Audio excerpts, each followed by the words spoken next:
LeBron James all the way in. And here comes Simmons the other way, 3-on-2. Simmons eludes the defender and lays it in with that.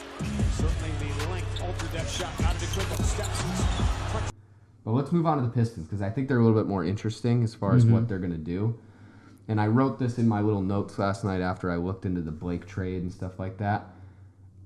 And we said this in our earlier video. This goes to show that Stan Van Gundy is in absolute save-his-job type mode right now. He's not going to keep necessarily as many young players as he can to develop them. That's not what he's looking for right now. He's looking to win right now. So he's going to try and trade like a guy like Stanley Johnson, maybe even like Luke Kennard. You might even see him get traded, even though they just drafted him. But according to Kevin O'Connor from The Ringer, he said that Rodney Hood is their next trade target. They want to trade Stanley Johnson and some other pieces, which I don't know, honestly, what other pieces they have other than Stanley Johnson and Luke Kennard. Yeah, those are like the only two. But like my question for that, since you brought up he doesn't want to develop young stars. I mean, it's kind of the same thing with Rodney Hood. I mean, although Rodney Hood is like, what, 20... He's 25. 25? I mean, he's like in that still development, but like at the end of the development stage in terms of someone putting in the years. I mean, he still may have a couple of years until it's like what we consider prime, like 26 through 31 or 32.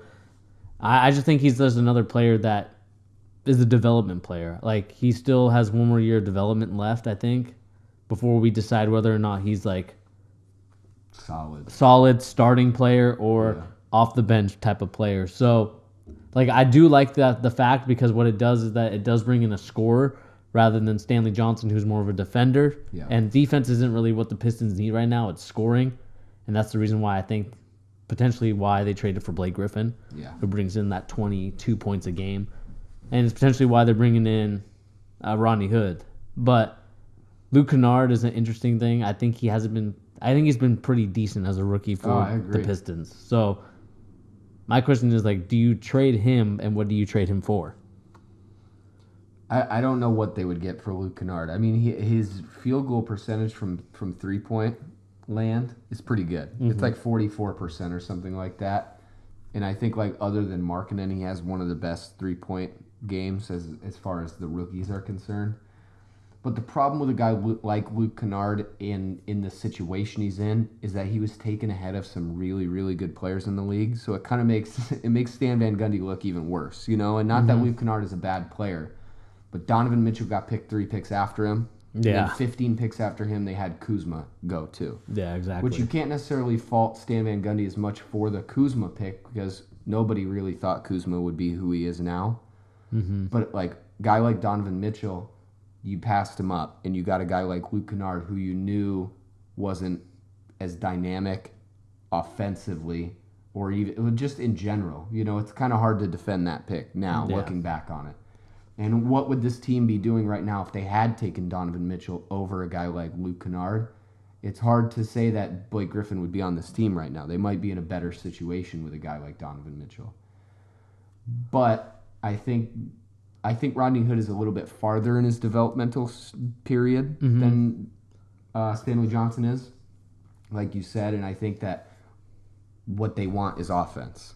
So trading one developmental defensive player who has the potential to be a good offensive player too in Stanley Johnson for a guy who already has some offensive talent in Rodney Hood, it makes sense, but I think in the long run, the Utah Jazz would be getting a steal in that. Stanley Johnson just hasn't gotten enough love from Detroit, and I think he needs the developmental, and I think that's what Utah is going for. Mm-hmm. That core is crazy. Donovan Mitchell, Rudy Gobert, and then you have a guy like Stanley Johnson who's like, your third option, not scoring-wise, but just like talent level. Yeah. That sets Utah up in a big way for the next few years. Yeah, I mean, like with the Utah Jazz, we talked about them before being like one of those bubble teams that we could potentially see going into the playoffs. Mm.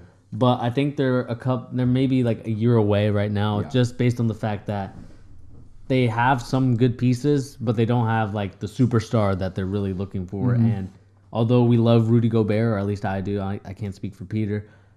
Rudy Gobert is a good player in his prime right now, and I think they're really trying, like we've talked about, and yesterday I might have not put it up yet, a video where we talk about Rudy Gobert being in his prime, and they really want to maximize that prime. Yeah. So they obviously are going to be trying to sign someone, future on, whether it's 2018 or 2019, which is a more stacked free agency class than this coming a year, even though this year is not bad as well. We'll see what happens. I mean, watching Utah for a couple games, and even just being in Utah during this Rodney Hood, when they drafted him, I think he was a guy that people were really high on, and I think I was too. The only problem is that, and we talked about it, Donovan Mitchell has come in and really stolen the show from everybody in Utah. Yeah, he's the guy. So when we see Donovan Mitchell develop the way he does, Rodney Hood kind of gets left out. And I think having this trade, I think it does help Rodney Hood get a clean start, where he is going to be probably the second offensive option in the offense, barring Luke Kennard getting traded. Yeah. That's the only thing I see. Yeah, I'd be very interested to see. Like, I honestly don't even want to speculate on what they would trade for Luke Kennard. I don't really know what he's worth.